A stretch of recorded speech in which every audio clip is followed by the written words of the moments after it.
শাকল ইবনে হুমায়দ রাদিয়াল্লাহু তাআলা বলেন, আমি নবী করিম সাল্লাল্লাহু আলাইহি ওয়াসাল্লামের দরবারে এসে বললাম, ইয়া রাসূলুল্লাহ, আমাকে একটি পানা চাওয়ার দোয়া শিখিয়ে দিন, যা দিয়ে আমি আল্লাহর কাছে সবসময় পানা চাইব।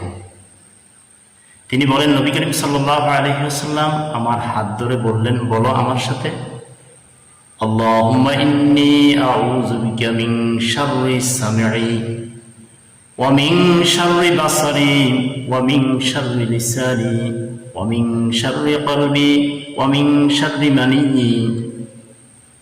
হে আল্লাহ, আমি আপনার কাছে পানা চাই আমার কানের অনিষ্টতা থেকে, আমার দৃষ্টিশক্তির অনিষ্টতা থেকে, জবানের অনিষ্টতা থেকে, অন্তরের অনিষ্টতা থেকে, বীর্যের অনিষ্টতা থেকে। মূলত মানুষ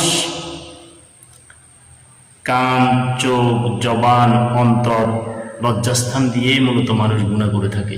এজন্য আমরা এই পাঁচ জিনিসের অনিষ্টতা থেকে আল্লাহর কাছে সবসময় দোয়া করবো, আল্লাহ যেন আমাদেরকে গুনাহ থেকে বেঁচে থাকতে পারে। আল্লাহ আমাদেরকে কবুল করুন, আমিন আমিন।